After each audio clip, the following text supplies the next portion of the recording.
Hi everybody and welcome back to another Legends of Runeterra video. Today I'm going to be taking a little bit different approach to my videos. For the past week and a half since Targon's been released, I have been theory crafting, creating decks and playing them and trying to create, I guess, new fun concepts and utilize cards in ways that they aren't typically thought of to be used. And anyway, today I'm going to be taking a little bit different approach with the video. I'm going to be kind of reviewing Targon as a whole, the new keywords, the new champions, and possibly some of the cards that I feel need to be nerfed or buffed. So yeah, we'll start off here with Diana and Leona, the champions, introducing the new keywords Nightfall and Daybreak. The champions themselves, I think, are okay. I'm pleasantly surprised by both of them.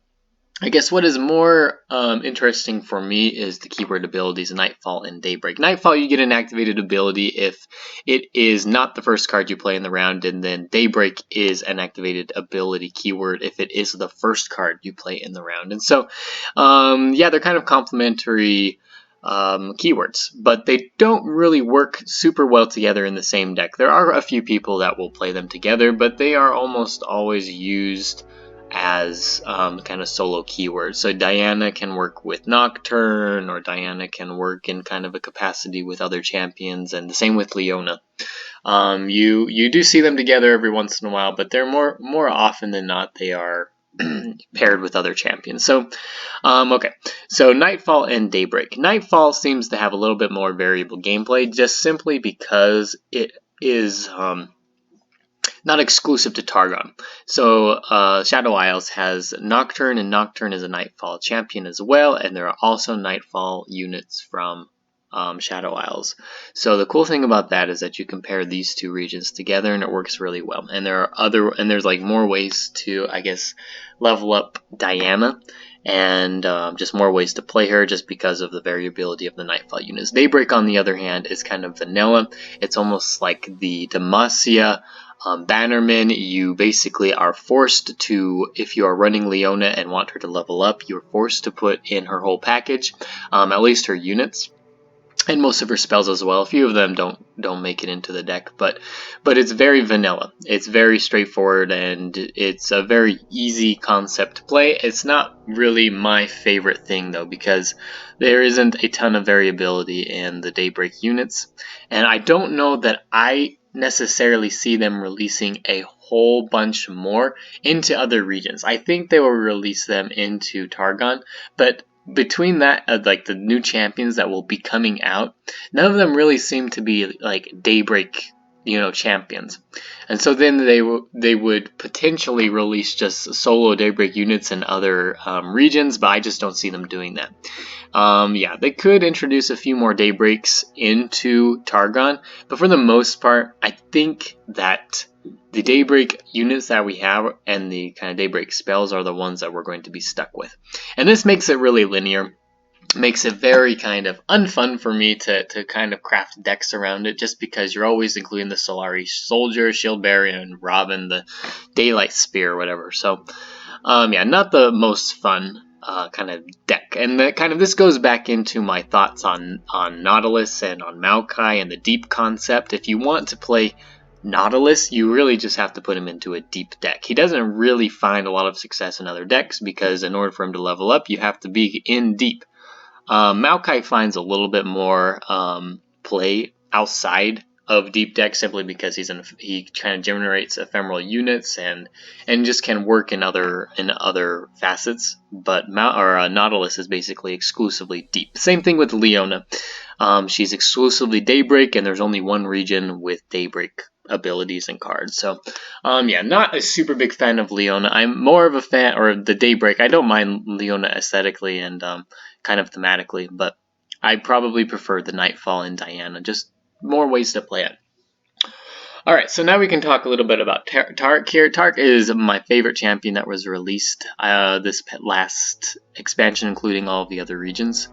There are a lot of ways to play him. There are a lot of decks that he can fit into. He's super versatile. Even if they're not top tier decks, they're still entertaining and fun to play and work around. He just fits into a ton of different decks, and yes, the gems work well as well. I just really like him.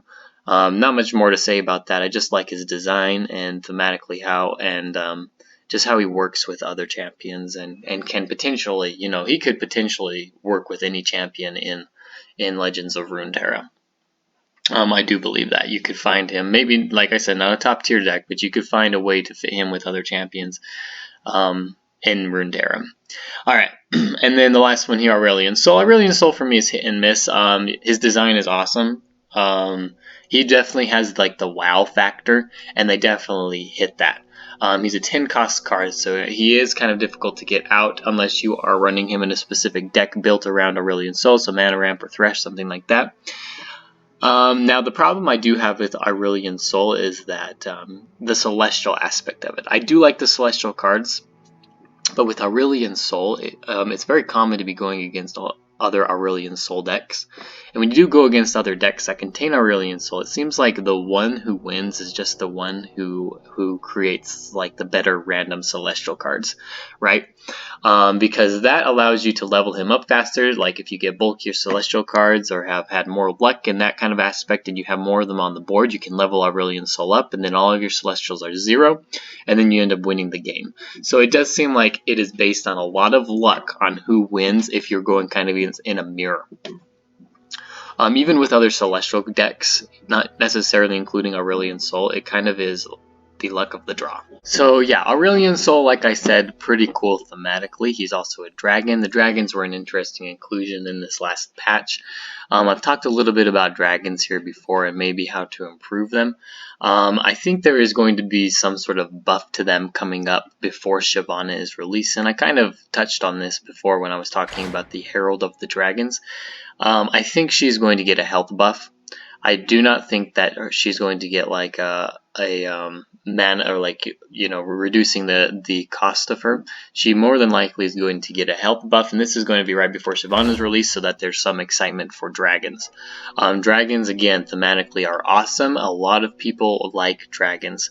The first dragon that you can play is the White Flame Protector, which really limits you because if you are including a ton of dragons into your deck, there's not a 3 cost. And so if you don't draw a dragon at turn 3 and don't really have a play, you waste a lot of mana.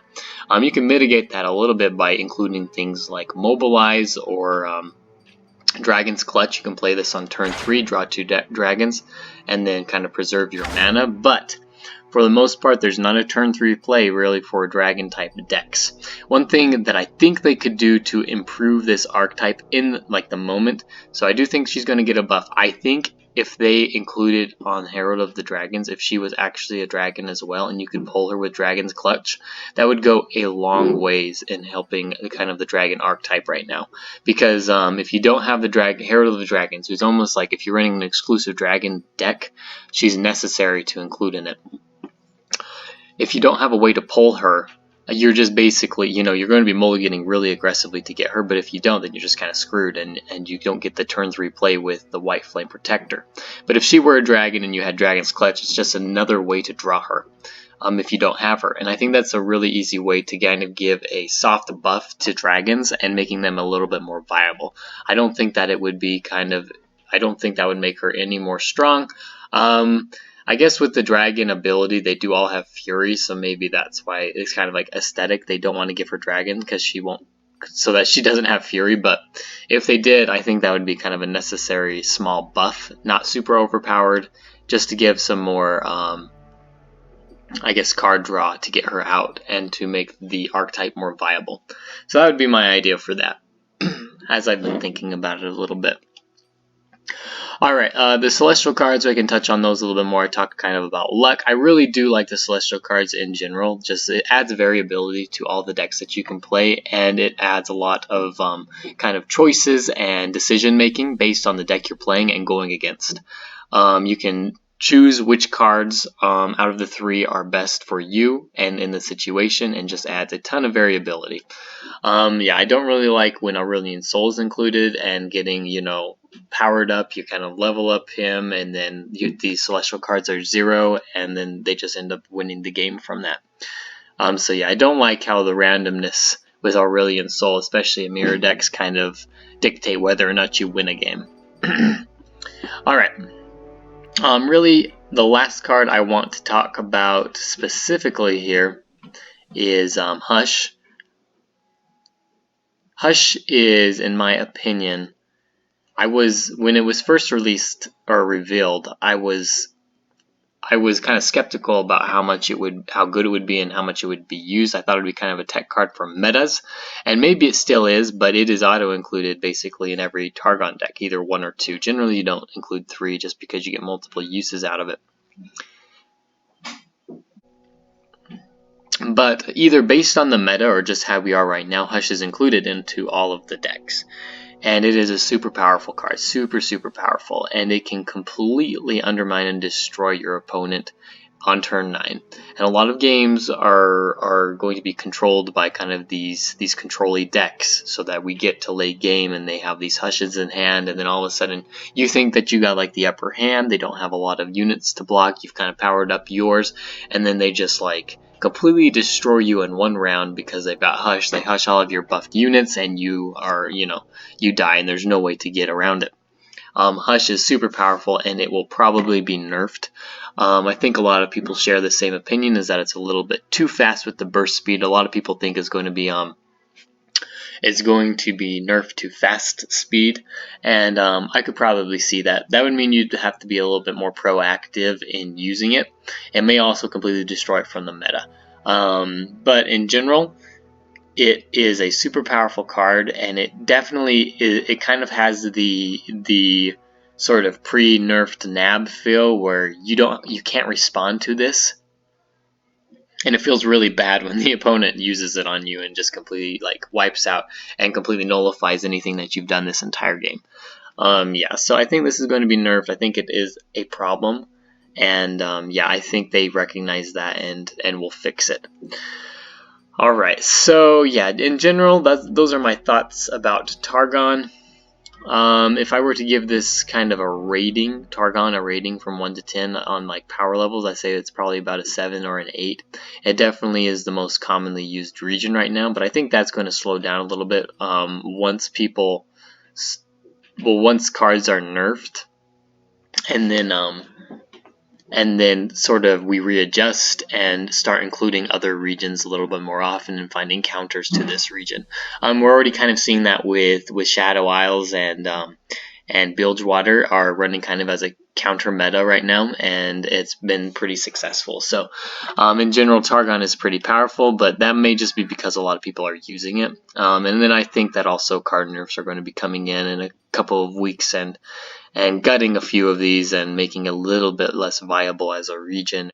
Yeah, we'll see what happens, but that's kind of my opinion. Alright, so yeah, that's about it for this video. If you have your own thoughts of Targon, go ahead and send them over in some comments, and we can all review them. Thanks for watching this video, and we'll see you tomorrow.